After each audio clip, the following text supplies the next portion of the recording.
Hi there, it's Cristy Butzen from tinkerwithink.com. I'm going to share with you how I made this card.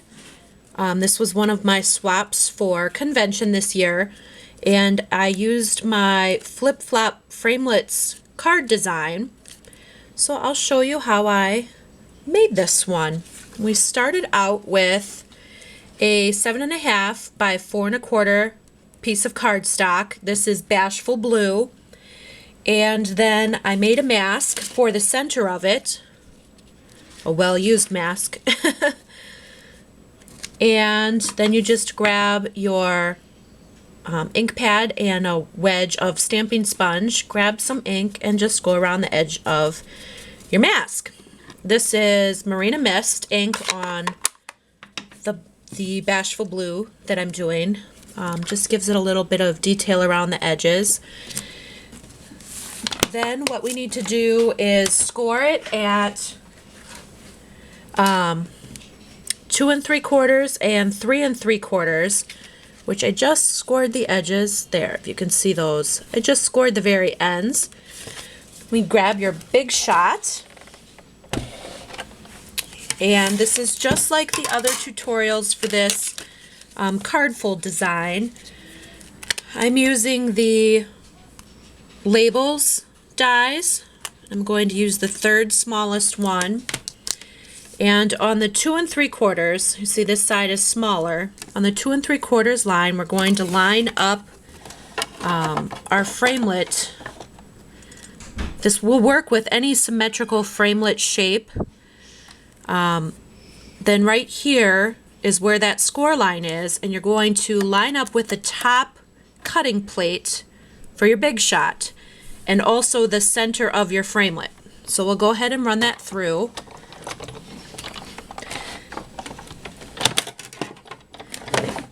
And now your framelit is stuck, so you can just turn it around to do the other side. And what you're going to do this time is line up the edge of that top plate with the other score line. So we're not covering the area between the two score lines. So let's do that side.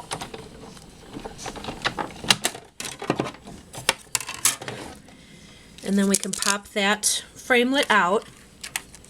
Now we're going to use the next size down, the second smallest one, and we're going to again center it right over the other shape, and this time we're going to cut the whole thing out. So we'll go ahead and do that. And this is just to cut that window in the cloud. You could leave it solid for another type of card, so that shape comes out. I'll get my big shot out of the way. Now at this point you're going to fold on those score lines. You want to use your bone folder to get a nice smooth crease there. So we'll go ahead and do that.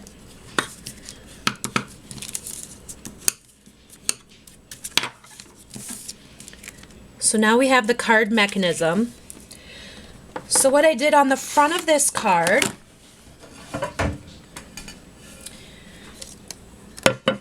is I used the hot air balloon from the Moving Forward set. This is the Ronald McDonald House Charities stamp set for the year. So every time you buy this stamp set, $3 gets donated to the Ronald McDonald House Charities. So it's a cute set and for a good cause.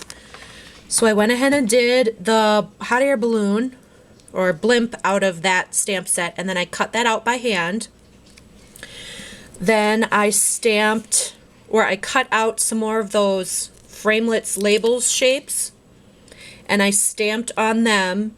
I used the Stamp-A-Majig to get nice straight lines, and I do have another video on how to use that amazing stamp tool if you don't know how.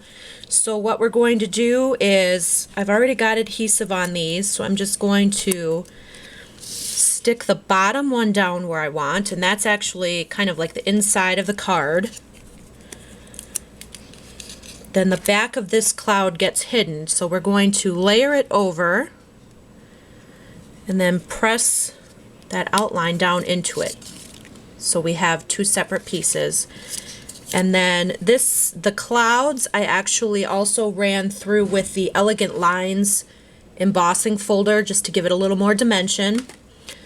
So we'll go ahead and add those on.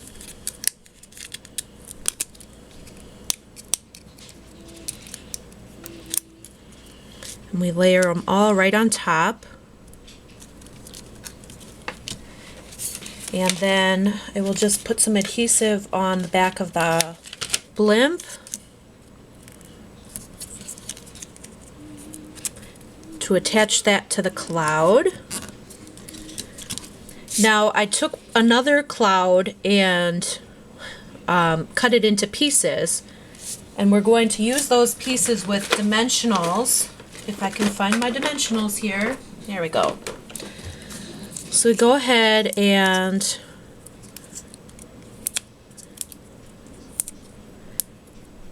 you'll notice I cut my dimensionals in half for this project because one dimensional was not enough, but we didn't really need two full ones. So we'll put a cloud there. I made 160 of these for convention, so I needed to stretch my resources here. Oh, and I put that on the wrong side. It's fine. We'll do the other cloud. And then this one I just put right up in the corner. Like that. And then I went around the edge of each cloud with the dazzling details to give it a little more sparkle. I'm not going to do that now because it's kind of wet and messy. But I don't know if you can see that along the edge of the clouds. They all have that sparkle on them. So it's a really fun, super easy card to make. And I hope you enjoyed this tutorial. And leave me some feedback in the comments below. Thank you.